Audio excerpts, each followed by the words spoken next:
Morning, everybody. Welcome to this Friday's webinar from Alaka Digital. It's myself, Anne Stanley, today. I'm your host, and I've got Holly with me today. So, hi, Holly. Good morning. Hello. So Holly said she's not done a webinar for a little while, so she's going to we're in for a treat because she's going to be talking about integrated strategy, which is one of my favorite topics. If you haven't already downloaded it off the website, there is a book on this subject called Integrate. So please go and help yourself. So we've got a couple of things that we do at the beginning of our webinars each week. We're going to do a few polls and a bit of housekeeping. So just to let you know that the slides are available top right in the handout, so please go and help yourselves. We'll also be sending the video around in a couple of hours. It just takes a little while to process. Please ask questions in the chat and I will try and answer them while Holly's presenting. And if you like what Holly's saying, please send her lots of love and messages. You can see most of you should have some nice icons along the bottom with lots of hearts and things. So you should be able to start to see them coming across.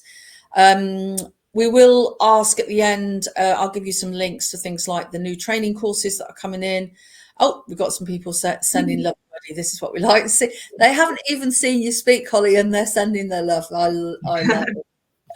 Okay, so what we'll do now then is we'll do the polls to start with, and then from there I'm going to read out what they are, what the questions are, and then from them I'll pass over to Holly. So the first question, let me just hit the button and then Holly can tell me do you see that, Holly? Has it come across? That has come up, yeah. Okay, cool. So I'm going to read it out because it doesn't appear on the video, so otherwise nobody knows what we're doing for the first few minutes. So which of these popular marketing channels do you use? So social, that's organic posts, email newsletters and mail outs, blogs and website content, search engine optimization, SEO. You can obviously do both of those, and you can tick more than one, by the way. Press releases, PR, Google ads, PPC or paid search, Facebook, Instagram ads from Meta. So that we often call that paid social. But I specifically pulled out Facebook, but any other paid social. So that could be LinkedIn, X, formerly known as Twitter, as everybody keeps calling it, TikTok, Pinterest, any other techniques. And if you are using any other techniques, it would be really interesting to know what you're doing. So please stick them in the chat. So these are all digital marketing techniques. So we have, I need some new glasses. I'm going to have to sort of squeeze in and see this. So the most popular is organic social. We've got 23 people saying that. Email newsletters, 22. Oh, they're going up a little bit, but definitely social, email and blogs and website content are all in the 20s. SEO is slightly lower. That's interesting. So some of the people that are writing blogs and content aren't actually doing SEO. So I think maybe you need to have a look at some of our SEO talks. And then I've got Facebook and Instagram's actually a similar amount. That's really interesting because a lot of people don't pay for Facebook. So hopefully you've not ticked that one accidentally, because of course you could have picked social at the top. Only about 10% of people are doing Google ads. Only about 10%, about 15 people doing press releases. Other paid social, a little bit lower again. And then there's a couple of others. So they could be anything, I guess. We'll find out. So that's really interesting. But sort of what I expected. But Facebook ads is higher than I expected. I didn't think that would be as high. But the rest is pretty much what we would have predicted. So Google ads around 10%. Other paid social, slightly lower than that. And PR, only 10% as well. So that's the first one. So the second one is who is currently managing your digital marketing. We stuck the no one at the end. So we've got all in-house. You do it all yourself. That could be either because you work somewhere or you're a freelancer or you're self-employed.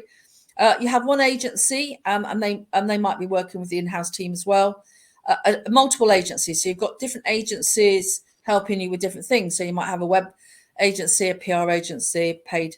No one. I'm a student or not currently working for a company that is doing any marketing. So I don't think we get too many of those. Wow. 67% so far, all in-house, versus sort of 19% where you've got multiple agencies, and 10%, which isn't too many people, are not doing any marketing at all. No, it's gone down a little bit. That's only 7% now. So nearly 2/3 of you are doing everything in-house. So that's really interesting. And I think you need to talk to a lovely digital marketing agency. I can recommend one. And then of the people that are doing all these different techniques, our final question for this morning is, do you think your digital activity is integrated well? Yes or no? Obviously, if you're not doing any marketing, then you need to put no there. So let me just... we should run this poll twice. Yeah, absolutely. Start and see what people think at the end. That's a very good point. Maybe they don't really know what we mean by integrated at this stage. But at the moment, I don't know whether people... You need to close your old poll down, by the way. Let me just make sure that's closed. He doesn't like it when you got more than one. Okay, we've got some people answering. It's a pretty 50-50 split. Do you think they're just sort of deciding which one to go with? I think when you sort of learn a little bit more about some of the techniques, you realise that you may not be as integrated as you think you are. But that's why you're here today. So hopefully, you'll pick up some great tips from Holly. So it's just over 50% no, but the people that are writing yes, there's about 16 of those people. Brilliant. All right. Well, that's me finished. If you want to share your slides, Holly, I will check that we can see them okay. Yeah. If anybody's just arrived, you can go and grab the handouts top right. Write some questions in the chat as you go through. Also, there's two little arrows top right. If you want to click that, I can see the slides okay. So I'm going to disappear and I'll see you in about 45, 50 minutes. Good luck. Lovely. Okay, good morning, everybody. So my talk today is all about tips for paid and organic integration. So this is covering predominantly search, but also social, and a couple of little bits in there on kind of email audiences and things like that. So in terms of the talk, it's not just kind of theory and things like that. It's actual tips that you can take away and you can start to do today. So how you can bring, whether that's in-house, whether that's speaking to your agencies, if you are using agencies, about how they can talk together a little bit more. Because a lot of the time what will happen is, particularly if you are using multiple agencies, you'll talk to each of the agencies, but the agencies don't always talk together. So it's about bringing everything together and saving you a bit of time, saving you money, getting you better results. So let's dive in. So in terms of how today's going to run, I've got a few little introductions. If you're a regular, you'll have seen some of these before, but just a little introduction to myself as well. We're going to go through why integration is so important, and then we're going to jump into actionable integrations that you can start doing. Some of them are quick, really easy wins. Others require a little bit more speaking between kind of different teams and stuff, and then just going through kind of how you can get started on everything as well. So in terms of today, you have got me. I'm Holly. I head up the paid media team here at Annika. I've been with Annika almost 9 years now. So long time that I've been here. Whilst I head up kind of the paid media department, I do specialize in the search side of things. So anything kind of Google Ads, Bing, but I've got experience across. I've done affiliates, marketplaces, and I have done kind of paid social, although not so much in recent times. B2B, B2C experience, so wide-ranging portfolio of clients over the 9-year period. But yeah, so that is me. In terms of Annika's been going over 15 years. We're in a 16th year now. Been going since 2007. We've got around 23, merging the numbers together there, 23 staff at our agency, and we are based out of Leicester. Around 40 clients, and we offer seven services, overarching services, if you like, from kind of social, paid social, SEO, PR. all of that. And then within each of those, they've got like different little bits that we offer as well. Overview of the team. So this is kind of everybody that we've got here at Annika at the moment. It's a mix of strategy and then also the technical team that deliver kind of all of your projects if you are a client with us. In terms of our pedigree, who we're working with, like I say, across the agency, not just myself, big experience across B2B and B2C. I'd say in recent years, or this kind of last year, we have swayed towards B2C. So we've been doing more and more kind of e-commerce and getting kind of really technical into some of those, but gives you an idea of the types of businesses and, you know, a lot of national and international businesses that we have been working with. Summary of our channels and services. I won't go through all of this, and we'll get into the slides for today's session. But in the handout, if you want to kind of reflect back on kind of any of the services that we offer, you've got those in there for your reference. Recent news, particularly in my team, that we're kind of really excited, really proud about, is we won the UK Large Paid Media Agency of the Year 2023. So we were really proud of that one. And then we also won a couple of additional awards for some of the work that Emil and Ed in the picture there have been doing with one of our e-commerce clients as well. So best shopping, best retail, best use of conversion attribution, and best use of social. And that's all around some of the server-side tracking that we've been doing that's really kind of enhanced the performance of campaigns. So enough of the introductions. Let's get into the talk for today. So the importance of integration. So the default, what usually happens is if channels are managed by a specialist, whether that be in-house, whether that be through an agency, you've got kind of specialists in each channels. You do get generalists, so you do get obviously marketing managers, but usually what happens is if you've got a specialist, the default becomes that individual focused solely on their specialism, and everybody will operate in a silo. But that doesn't get you the best results. It's not the most efficient use of your resource, of your people, whether, like I say, that's in-house or through an agency.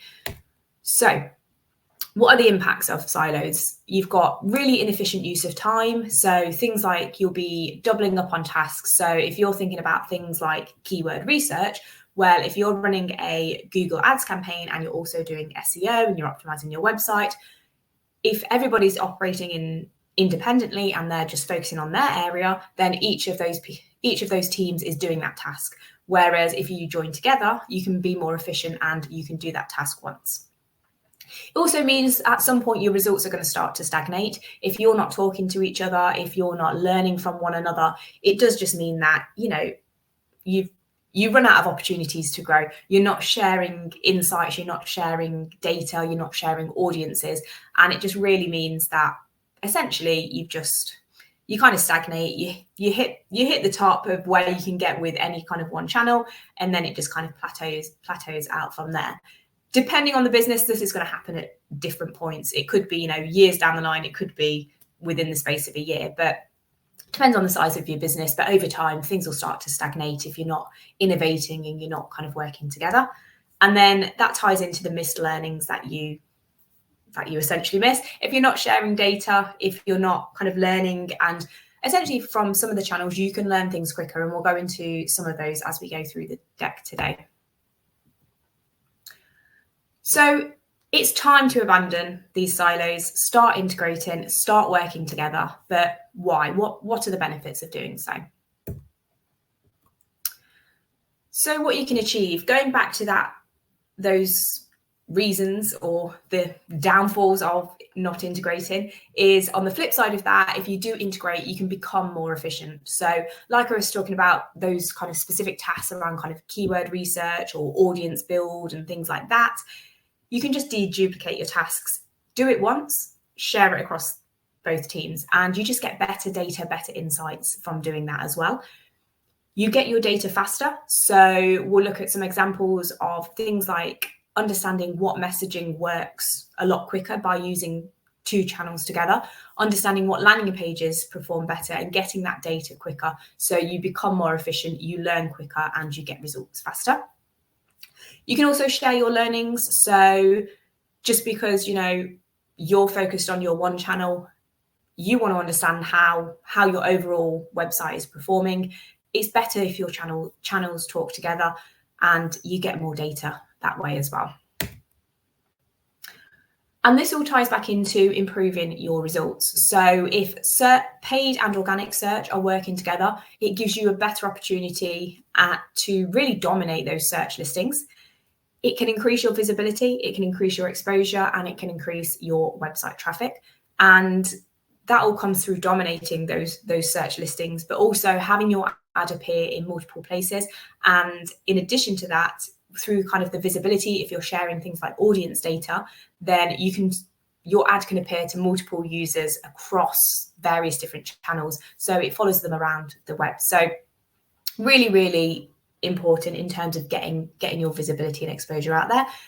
Can also help to increase your credibility. So if you are only running paid social ads, for example, and you're a relatively new business and a customer or a user, it just sees you constantly popping up on Facebook and Instagram. I'm sure we've all been on Instagram or Facebook, and you get all these what become referred to as Instagram businesses, or you might get like TikTok businesses these days. And it's just businesses that you don't see anywhere else on the web. If you're, searching in Google, if you're, no email campaigns, nothing like that, you just see them as you kind of browse, and they stalk you around Instagram and Facebook. So you get businesses like that, and not to say those businesses don't work, they don't prosper, but if you're spread across and if your message is out there on a wider basis, if you've got more touch points with the users, it just increases your credibility and that trustworthiness of the brand. Can also improve your conversion rates, and we'll go into a few examples of how that can be, predominantly around kind of sharing those learnings as well about kind of landing page performance, messaging, and then also audiences as well. And it can help you to increase that retention. So a lot of you are probably going to do kind of email campaigns and sending out kind of offers, and if there's abandoned baskets and things like that, doing that through email, but you can support that activity through different digital channels as well. So lots and lots of opportunities to integrate. So that is why we're focusing on improving efficiency and improving your results overall. So the next part of the session today is just all about how different ways in which you can integrate today. By no means is this kind of a comprehensive and full list. There are tons of different ways that you can integrate, but these are just some of my top ones that you can kind of go away and start thinking about and start doing from today. So the first area where you can start to integrate is all around kind of your targeting. So thinking about things like keywords, search term data, and also your audiences. So the first one that we've touched on a little bit is around enhancing your keyword research. So like I say, typically what will happen is if you're doing anything kind of organic on the website from your SEO perspective, building kind of content, and then you're also doing Google Ads targeting, then usually what will happen is both teams will go away and they will do keyword research independently on their own. And this doesn't always matter whether you're doing it in-house, whether you're doing it through multiple agencies, or whether you've got one agency. It's all about getting those talking together. So if you already have a SEO agency and then you appoint a Google Ads agency, it's in your benefit to get those agencies talking together and share that data. So what keywords have you already identified for your SEO, or what keywords have you already identified for Google Ads? And one of the benefits, not only from kind of efficiency perspective, in terms of sharing those keywords, so you don't have to go out and find them 2 times or 3 times, whatever it might be, is that you can share insights as well. So things around kind of search volumes, around competitiveness. So if you do the Google keyword research in Google Keyword Planner tool, then you get things like your cost per clicks and estimated kind of impressions and stuff like that. And the SEO tools, depending on which kind of one you use, will give you the same sort of data as well. So you can merge that data and you can build a better, more comprehensive picture of, okay, well, which terms are kind of the highest priority, which are highest volume, which are the most niche, but also which are going to be the easiest to achieve through SEO, and which of these keywords are we going to need to buy the traffic for to get that kind of impression and delivery and visibility out there. So really good way in terms of integrating, just share your keywords, achieve better visibility, because like I say, you can identify which keywords have you got no hope at all for if you're a brand new business in terms of ranking organically, but can you buy that traffic if it's a really, really important term for you? So working together, you can essentially identify where do you need to put your ad budget, where is that going to be spent most efficiently. You can also share search term insights. Now, this can come from multiple sources. So if any of you run a Google Ads campaign, you'll know that you get search term data. So you input your original keywords that are on kind of that first slide, but then what Google actually matches to based on those keywords can be slightly different. So, or in some instances, very different. But so what you can do is essentially share your Google Ads search term data, and you can also share your Search Console data. So how will people get into your website organically? And then also understanding what is your search results on your website. So how are users using your website search bar? And this is really, really important to identify different types of users and their different user intents. And that can help you build out your keyword portfolio, and also kind of influence how you speak to those users and what messaging you use. So thinking about things like how are users finding you? So through Google Ads, you can identify high volume, high value keywords. Through Search Console, you might be able to identify, well, we've got all these people are finding us through organic anyway. Do we need to bid on these keywords through Google Ads, particularly if you're ranking really, really strongly? And also once they get to the website, what are they searching for? So if you've got a high volume of people using your search bar functionality once they get to the website, that can give you a lot of insight in terms of your website performance itself. Is your navigational structure, is that not very clear? Because if they're having to use the search bar, then maybe that indicates people can't find what they're looking for. So lots of different insights that you can get. And if you put all these together, then you can develop better ad strategies, better messaging strategies.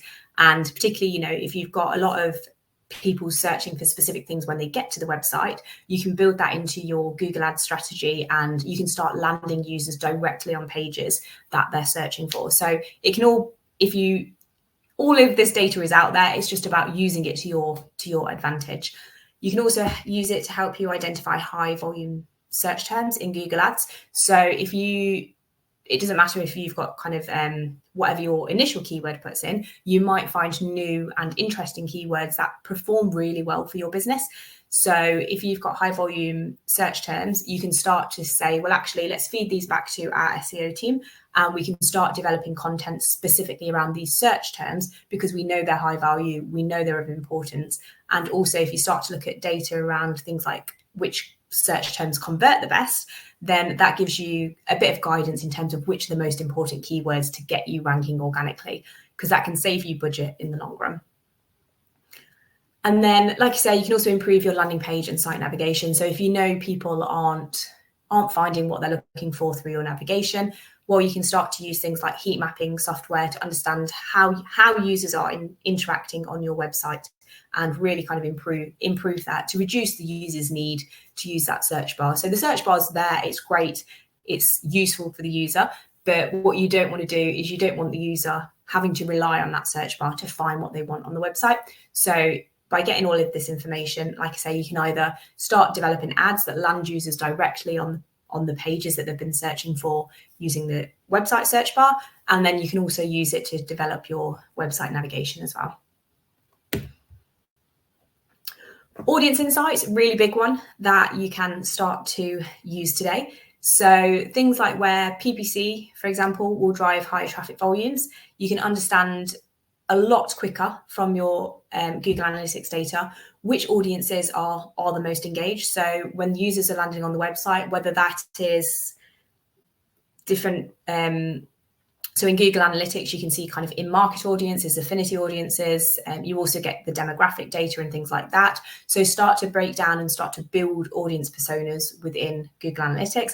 And then you can identify, well, which sets of these audiences have, higher traffic volumes, which audiences engage better when they get to the website. And then you can start to tailor different messaging and build different strategies for each of the audiences.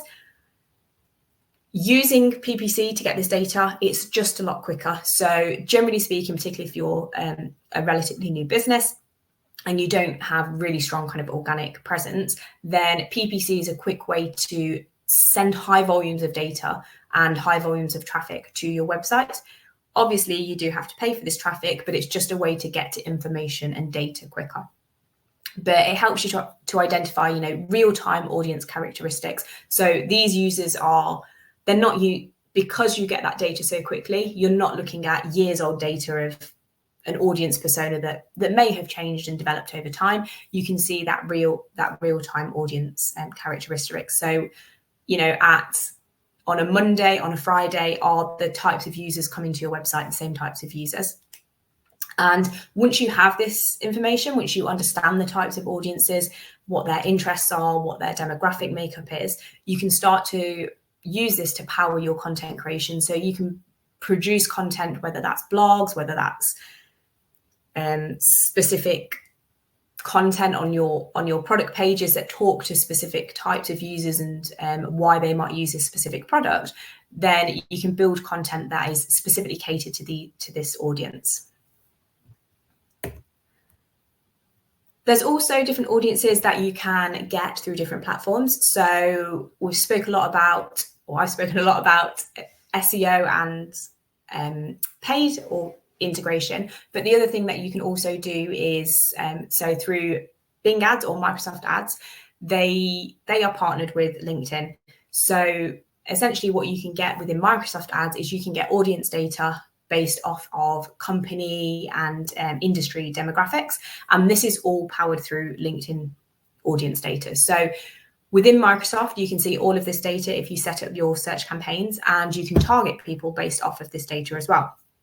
But one of the really interesting things that you can do is you can start to identify high performing audiences within your Microsoft accounts. So, and this can help to power then what campaigns and who you target within LinkedIn. Because if you can identify that people searching within Microsoft they're searching for your business, whatever the product or service might be, and the highest performing one of those in terms of conversion rate is people with the job function of business development. How does this align to who you're actually targeting with LinkedIn? Because if you know that these people with these job functions, or people within, you can do like industries as well, or you can do specific companies. But if you know that people with a business development job function perform a lot better when they get to the website, then you can use this to build your audience strategy within LinkedIn as well, because you know these are high performing already based on the data that you have, rather than going into LinkedIn and thinking, well, I think I know who I want to target, and I think they might be in sales or they might be in operations, and building it based on kind of what you think. You can build it based on real life data. You can also do similar stuff with the LinkedIn audience insights tag as well, in terms of analyzing who's actually coming to your website. That does require a little bit more data, so you have to have a bit of data in LinkedIn to start to see that. But Microsoft Ads, if you're running Microsoft Ads and you're considering running LinkedIn ads, if you're not already, then it's a good way to get that kind of insight into who's coming to your website, who's already converting, who's engaging with your business. So it's a really good and easy way, particularly if you're already running LinkedIn, because you don't have to change any of your targeting. You can just see these as observations and you can get that data out. Remarketing itself is another great way to really build and bring channels together. So it helps you to close the funnel. So not only can you build an audience list, so if we take Google Ads, for example, not only can you build audience lists based off of traffic from Google Ads, but you can build them based off of traffic from other channel sources as well. So if you're running ads on Meta and you're driving a specific audience, you can capture that specific set of traffic and users that are coming through Meta ads, and then you can target them within Google Ads itself. You can share your first party data, so whether that's platform or whether that's your customer data. And like I mentioned kind of earlier in the slides, is it just means that you can essentially, if you've got an email campaign that you're building and you're sending out, whether that's for kind of abandoned cart, whether it's for lapsed customers, if you're a subscription-based company, so if you're insurance, for example, you might have those kind of renewal stages where you start to send out kind of email correspondence. Now that might work, but how could you enhance that? Well, you could use your other digital channels. So if you've got those audience email lists, you can upload them into various different channels. Most of the channels take audience lists. So Google does, Meta, LinkedIn, Pinterest, all of these, you can upload your kind of first party audience data. And what you can do is you can use these channels to support what you're doing in email, to support what you're doing maybe in kind of traditional channels, whether that be postal mail or things like that. So you can use the digital channels to support that. And it just means that, again, you get that increased exposure, increased visibility, and more touch points with that user. And it just reinforces your brand. So you can align your messaging. So if you are going to take this strategy, just do make sure that your messaging is aligned. So you're not saying one thing in email and a slightly different or completely different thing if you're remarketing to them in Meta. Just make sure that, if you're putting out an offer, so if you're saying, hey, don't forget your basket, 10% off, just make sure that that's aligned with the message that they're seeing in Meta, also the message that you're sending out through email. So just make sure your messaging is all aligned when you're sending it out. The other area that we can integrate is around content. So this is around looking at things like your ads, your landing pages, and then also your website overall. So what insights can you get from your website? So the first one is, if you have done any SEO content or anything like that in the past, you will or should be familiar with page plans. So page plans are essentially, how the content team or how the SEO team map out, which pages are we going to optimize for which keywords. Now, again, this is something that usually sits independently. It will sit with the content team, it will sit with the SEO team, but it's not something that is always passed down or is always communicated or spoken about in the paid team, for example. Now, actually, that could be really beneficial and is really beneficial to anybody that's running kind of Google ads. Could also be useful for paid social, but I would say definitely for Google ads, really, really beneficial to have that insight and have that information. And the reason being is, if we as a paid team know that these pages are being optimized for these specific keywords, and we are also targeting these keywords, then we know this page is probably going to perform a little bit better in terms of relevancy.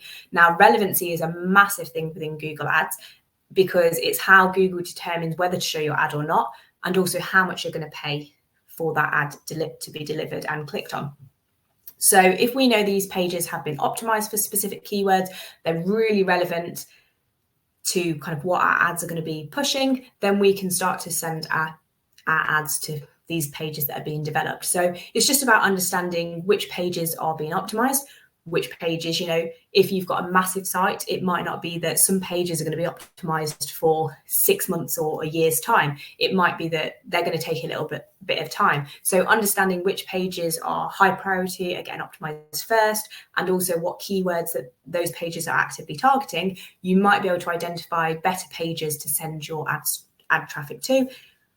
And as a result of this, you're going to achieve better quality scores, which is how relevant Google deems your ad to be. And in effect, you will lower your cost per click. So just by communicating with each other, you can improve your Google Ads performance and also reduce the costs it takes to get the clicks on the ads. So we've spoken a lot about how SEO, you can take information from SEO and use that to support your paid activity.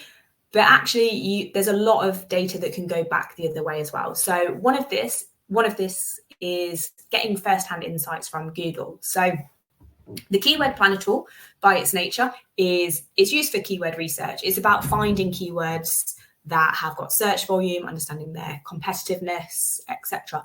But in addition to that, and one of the features within the Keyword Planner tool is, rather than starting with, so usually what would happen is you'd start with a couple of base keywords that you've identified for your business, and you put those keywords in.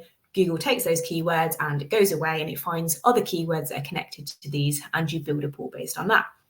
But what you can also do is you can start with a website. So Google gives you the option to either enter a full website, and you can search the full website and Google will go away and find keywords across that whole site. Or you can also start with just one page. Now, this is the really kind of beneficial one where you get the most insight. If you put a page in that you think you've optimized for a specific keyword or a specific set of keywords, well, if you put that page in, and what Google's going to do is it's going to go away, it's going to scan that page, and it's going to come back and it's going to give you keywords that it has identified based on content on that page. So if it comes back and it's giving you all keywords that are all matched to exactly what you was expecting, and it's all to do with the topic of the page, great. Google's seeing that and it's picking that up. But on the flip side of that, you might put the page in and you might start to get keywords and you might think, well, that's not quite what I'm trying to achieve with this page. Then it gives you an opportunity to say, well, actually, maybe if this is how Google is reading the page for kind of scanning it and looking at the content, gives you a bit of insight of how it's going to read it when it's trying to kind of rank the pages as well. So just gives you the opportunity to kind of pivot and adjust the content and to make sure it just, remains on topic. If you've got multiple topics on a page, then you might see things stray off, or if you've got kind of links to various different pages, you might get the odd thing that's picked up. But if it's kind of way off mark, then it's gives you cause to go away and kind of review, well, actually, is this page content developed quite right? With content creation as well, Google Ads or paid ads give you a really great opportunity to learn what messaging resonates quicker. So from the ads perspective, you can test messaging and you can use that to identify, okay, well, which headlines, which descriptions are performing best. And that's from kind of the ads perspective. And you can use this information. So you're looking at predominantly, I would say, what is attracting users to click through to your website. So if a specific ad with specific headlines and descriptions have a higher click-through rate, so they're getting more people to click through to your website. In addition to that, you could also look at kind of the conversion metrics as well. But predominantly, you're looking at what is the percentage of people clicking through? Is it a higher percentage on some messaging versus the others? And you can use this to help you guide your title tags, your meta descriptions, and then also your on-site headlines for that kind of on-page content as well. And that just helps you get that data quicker. So if you are thinking from your SEO content side of things, well, actually, we've got this meta tag at the minute, or we've got this title tag at the minute, and we're thinking about tweaking it. We're not sure what the impact's going to be. Google Ads, using your headlines, using your descriptions in Google Ads is a way that you can test this without impacting your SEO, because whilst, yes, you have to pay for the traffic in Google Ads, it's very easily reversible. So if it doesn't work, you can take it straight out and the impact doesn't last. You put your new or old version back in and you go again and the data starts again. Whereas if you make that change organically and it has a negative impact, that can take a little bit longer to recover from. So if you're thinking about testing various different things, getting a bit more kind of punchy or going for a kind of completely different angle, then actually you might be better off testing that through kind of an ad message, see if it works, see if the click-through rate's higher, lower, and then you can make that decision whether to roll it out organically. So there's lots of different ways that you can use Google Ads to test and test your hypothesis for SEO. So that's a really, really great way. With Google Ads, if any of you are using Google Ads, you'll know that at the moment they are using responsive search ads, which means that basically you submit 15 headlines, 4 descriptions, and Google goes away and decides which ad to show. The way to get around this is using headline and description pinnings. And this just means that you can understand which version exactly is showing, and then you can get the click-through rate. The other way that you can also do this, if you are using just straight up responsive ads and you're using them dynamically and letting Google decide, you can also, through that method, start to see, well, which variation actually is Google favoring. So which descriptions, which headlines is Google showing more frequently? And this is an indicator of actually what Google wants to see as part of the messaging and what Google determined to perform a lot better. So you've got different ways of looking at it, but it's a really great way to test messaging for those title tags, meta descriptions, and your on-page headlines without actually impacting your SEO. Another little tool that's coming out in Google Ads is AI ad generation. So this is a very small part of that, but they are building kind of a full AI tool within the ad generation for Google Ads.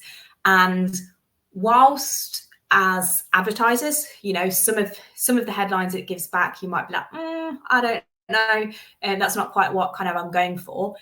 It does give you an opportunity to understand what messaging Google is expecting to see. And this can help you to guide both your organic and paid messaging. Now, it might be that you look at it and you might think, well, it's not quite, if I was to use reptile setups as the headline, it's not very captivating. Is it going to get the click? We don't know. It's not very unique, but it gives you a base of which to kind of start with and understand, well, what does Google want to see? And you can develop out from there. So really great way to understand how you can develop and how you can create content that resonates with Google.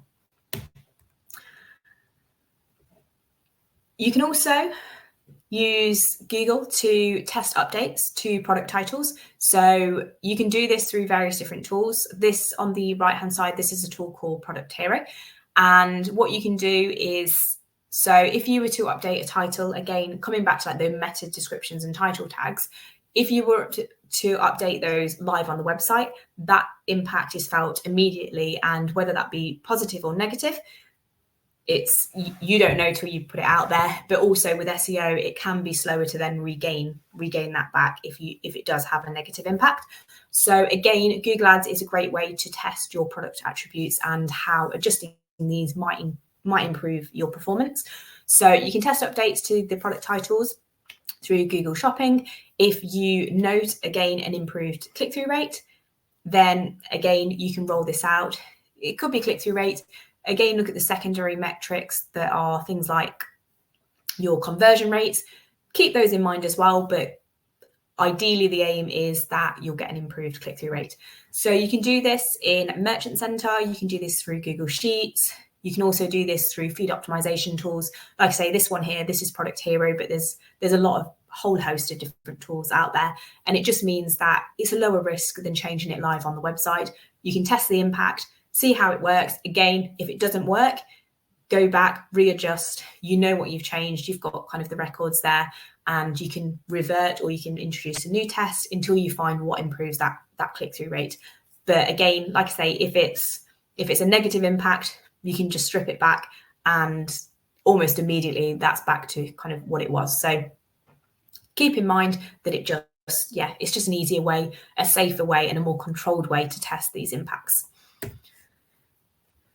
The other way that you can use PPC is to test landing pages. So like I say, PPC has the ability to drive higher traffic volumes with paid ads, and you can use this to gauge the performance of a page quicker. So if you're reliant purely on kind of organic traffic to test, well, did this change on the landing page have an impact? Did it not have an impact? Not only, like I say, does it take more time to kind of reverse those impacts if they are negative, but it also takes more time to gather that data and that kind of insights. But if you want to understand how a page performs a lot quicker, then testing changes through a paid landing page before rolling them out to the core site is going to be a safer bet, and it's going to be a quicker way to get that data. It can help you establish how and what improves conversion rates. So, does changing, it could be small changes, things like changing the text on a button, but it could be bigger changes like, if you've got a form on the page, just having a smaller form, does that improve the conversion rates? But on top of that, you can look at the data behind that is, well, it improves the on-site conversion rates, but actually the lead quality is a lot less. So there's a lot that you can test, but doing it through paid, it just helps you to understand, well, what is driving that on-site engagement. Again, you can pair this with heat mapping software, things like Microsoft Clarity, which is a free tool for heat mapping. Then you can use this and you can pair it all together. But paid traffic gives you access to that data a lot quicker. The final element that you can kind of integrate is getting those shared learnings. So whether that's through data analysis or also something called gap analysis as well. So with the data analysis, that's just all about getting a more comprehensive understanding of who your audience is, how are they getting to your website, and also how are they engaging and what they're doing when they do get to your website. So rather than just sitting in your silo and analysing, well, my channel, Google Ads, is doing this and that's doing really well, and we're seeing this conversion rate and we're getting this many users. Well, how does that sit on the website overall? Particularly if you're looking at independent channel data. So if you're looking at your data within the platform itself, then what you're often going to see is you are going to see kind of duplicate data because of how attribution works. So looking at the kind of the bigger picture for the website overall, whether that's through Google Analytics or whether that's through, you know, the back end of your website in Shopify or whatever website you're using, whether it's in your CRM data, is about understanding, well, how does what I do in my channel affect the overall performance of the website? And if you can understand where paid should be supporting organic, like I say, with those keywords, well, where is really strong organically that maybe we don't need to be bidding on through paid ads. And that can be things like, you can get your insight through that for things like brand traffic. So in Google Ads, brand keywords are one of the ones where it's up and down on whether you should bid on your own brand, but actually having that data and sharing that data between the platforms of whether there's any impact. If you launch an ad, what's the impact on the organic side of things? Does organic go down? Or we see it quite often where actually we'll launch an ad and the impact, you can see a positive impact on direct traffic and also organic traffic. So you can see not just negative impacts, but also positive impacts as well. Also, understand what pages, messaging, keywords perform, you know, from a paid perspective.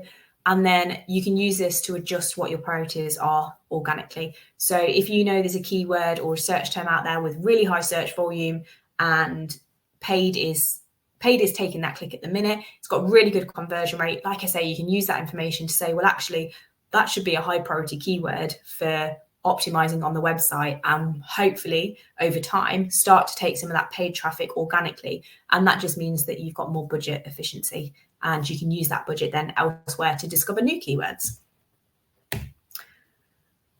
Gap analysis kind of ties into this, but gap analysis is essentially looking at where are your gaps in your kind of keyword coverage, where are you strong or weak organically, and this identifies where can paid ads help you to bridge that gap for core terms. So like I say, particularly for kind of if you're a new website, you're kind of just launching, then you might have these core words that you don't really want to pay for. And same like I say, for brand keywords, you might not want to pay for your brand keywords, but if your competitors are there, then actually you might need to pay for your brand keywords. So it's about understanding, and don't just do this once, you're doing it over time to understand, well, you know, when we first launched, actually we didn't rank organically for this keyword, but then checking back in and saying, actually, we're ranking, you know, we're in position number 2 now for this keyword. We don't need to spend as much on the ads for this. And that can help with your ad structure, your campaign structure in your account to identify, you know, which keywords are supporting your SEO and which keywords are just there in the background. You've got a bit of budget behind them just in case. And then also which are your new and upcoming keywords that you're kind of really pushing. So it helps you to identify the gaps, not just the gaps in your coverage as well, but you can use gap analysis to identify how you differ from what your competitors are doing. So where are your gaps between where you're ranking and where your competitors are ranking, and identifying which keywords your competitors are ranking for. That can help you, again, build your SEO strategy, but also in the interim, use that information to say, well, I can't compete organically with that right now, but let's put some money behind a paid advert to start building that traffic and traction. So in terms of getting started, how are you going to measure your success? So thinking about things like, so if you're thinking about efficiency, it's all about the time savings that you've got. So track and monitor over time what efficiencies have been made. And you'll start to see this in your kind of, I suppose your outputs. How much more are you getting out of your time? I would say probably a lot easier to do if you're doing this all in-house. So if you've got kind of all of your team in-house, if you're using multiple agencies or an agency, it might be harder for you independently to see, well, what kind of time has been saved. But essentially, have a look, see what efficiencies are being made over time. Track your engagements. So this can be your click-through rates, your on-site engagements, but do you start to rank better or get better click-through rates over time? Are you getting more kind of exposure, and are you getting better engagement when they get to the website? Also looking at your conversion metrics. So if we're getting more traffic to the website, are they converting better? Are we seeing better return from our ads? And then are you also seeing, better budget efficiencies as well? So are you paying less per conversion? And then you can also look at your retention metrics. So things like looking at your lifetime customer values. Are they increasing over time? If you're doing those kind of retention pieces where you're using the digital channels to support your kind of email campaigns and things like that. So look at your retention, your conversion, engagement, and efficiency reports. And, where to get started? Well, analyze what you already have today. What do you already have that you can start using and start sharing across channels? So things like content. So have you got any key pieces of content, white papers, things like that you have on your website that maybe that you're trying to rank organically for? Well, are these content pieces that could be shared as part of a website traffic or a brand awareness campaign, either through the display network or through Meta or things like that? What imagery do you have that can be shared? So this could be used across kind of multiple channels. So whether it's your digital PR when it goes out with kind of press releases, or whether it's using the same visuals and the same kind of feel of visuals in your social channels again. And then also, like we say, audiences. Well, what first party data do you have now? What campaigns are you already running? What audience insights can you get from Google Analytics that you haven't looked at yet? So starting to understand what you already have is going to help to develop.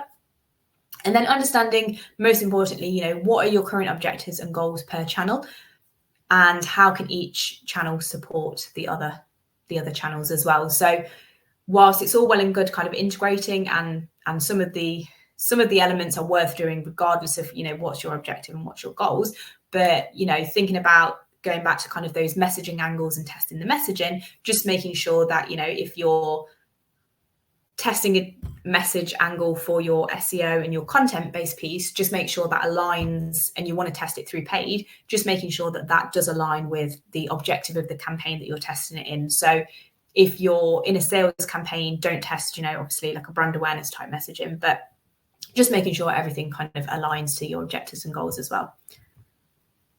So in terms of the top takeaways, first and foremost, share your insights and your research. So whether that's your audience data, whether that's your performance data, whether that's your keyword research at the initial stages, and it's just going to help improve efficiencies and give you better learnings as well. Expedite testing. Use your paid ads to speed up testing and get those results and get that data and learnings faster, whether that's for messaging, whether that's for pages, different landing pages. Use paid to your advantage and get that learning faster. Whilst you have to pay for that data initially, it does mean over time you can make budget efficiencies because you're developing your organic rankings. And overall, improve your results. So whether that's about getting more visibility, whether that's about getting more traffic to your website, or whether that's about improving conversions, doing all of the above, sharing those insights, testing more, utilizing the different channels, it's just going to get you more visibility if you kind of work together and share data and share learnings and share insights. And that is me. Thank you for joining, everybody. Oops. We've got back in the room. Yeah, I'm trying to get my mic back on. Okay, so a couple of comments. There was a question earlier on about when you bid for phrases that you've got an organic position from. as well, and whether you should or not. And I said, well, quite often we will bid on brand terms, and you mentioned that as well, particularly when there's a chance that competitors. Mm-hmm. I think the problem is that Google just puts so much stuff at the top. And I think the results from Spark Toro and Rand Fishkin is that over 50% on desktops of searches don't result in a click anyway. So I guess if you're number 3 or 4, you might get your organic, you might get to see your organic listing, but actually it could be right down at the bottom, or there could be a load of stuff that pushes it down. So I think nowadays most people hedge their bets and do bid on those key phrases because it doubles the chances of being seen. I don't know, Yeah. what do you think, Holly? Yeah, it does go back to that point about, some of that data that we've seen before, where even though obviously your overall aim is to build your organic presence and your organic ranking, that actually when the two work in conjunction with each other and you've got your paid and you've got your organic, actually you see an uplift in both. And it might not necessarily be about actually you stop advertising on a keyword, but it does mean that not every click will go on their ad because you've got your organic ranking there. So you might still have your ad there, but it will still create budget efficiency because not every click will end up on your ad. Some will end up on the organic listing as well.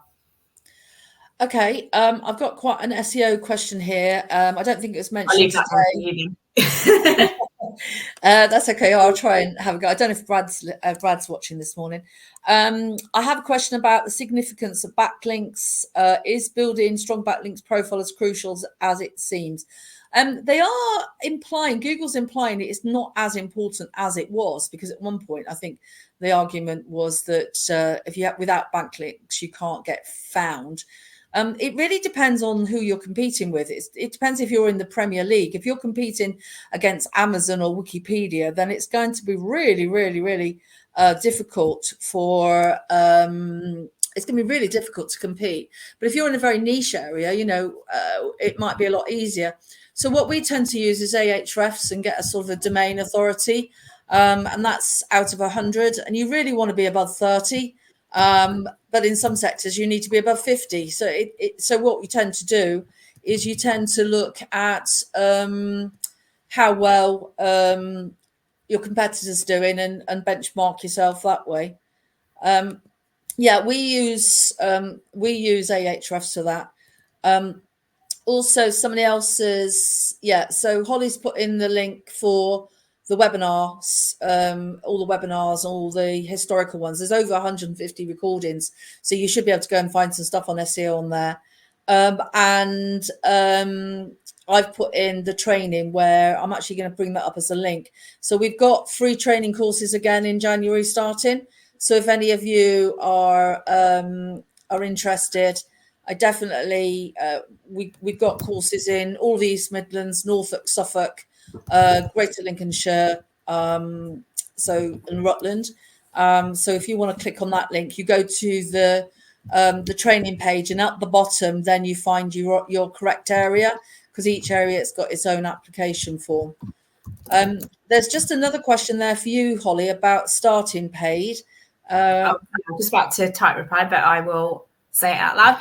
So in terms of starting paid advertising for a new brand, I would focus on search campaigns, unless you're e-commerce, in which then shopping is going to be your best bet.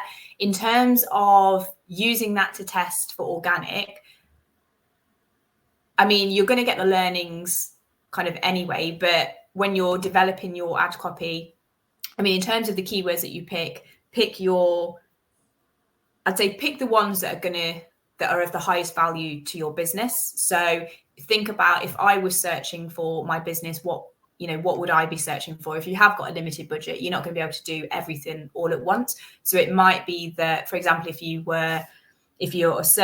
got different categories of kind of services or products, start with one category. It's better to put your budget into one area and give that more of an opportunity than to try and target everything all at once and spread your budget too thinly, and then you don't get anything back from it.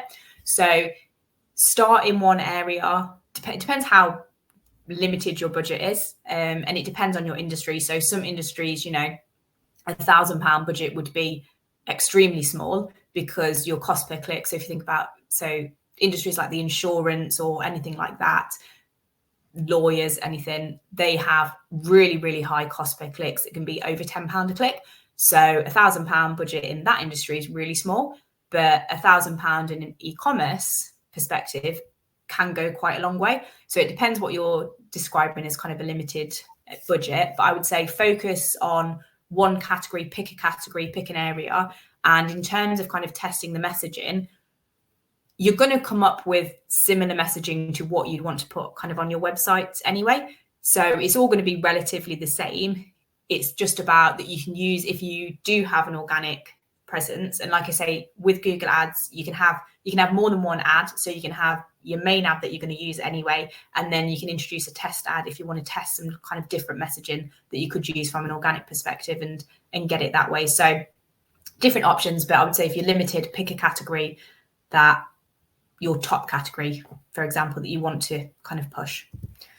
Yeah, there's quite a few interesting points there. First of all, if you haven't got enough clicks, a lot of people, they spend £200 in the month. It's £2 a click. It's only 100 clicks, and they don't get any conversions. Well, of course they're not going to get any conversions, because normally most websites only convert at 1% anyway. So you've got to understand what the estimated cost per clicks are going to be in your industry.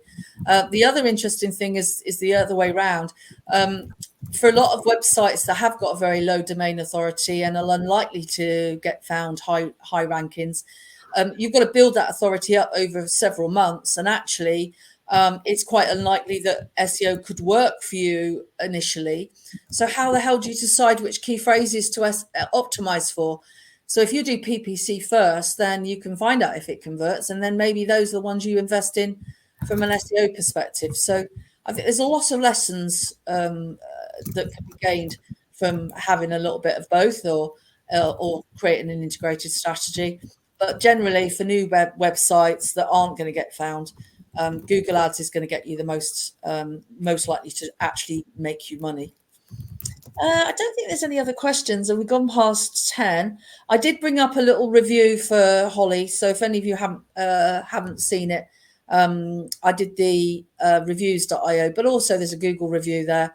Please thank Holly if you enjoyed what you saw today, as we do spend quite a lot of time on this. And if anybody needs any help, then you can get hold of me or Holly via email. Brilliant. Well, you'll get the recording in a couple of hours. I don't think there's any more questions. So you're getting some love and some hand claps now, which is great. Let's all speak to you next Friday. I'm not sure who's on next week. Can you? I think it's Mel. Oh, is it? Okay, brilliant. So is he talking paid social, I assume? So I assume so. Excellent. Okay. Well, it's actually Gurpreet who's hosting next week, because I will be driving down to Cornwall next Friday. So hopefully it will be as sunny as it is today. So have a great weekend, and we'll see you in a couple of hours with the video over email. So bye, everybody. Thanks for joining. Bye. Bye.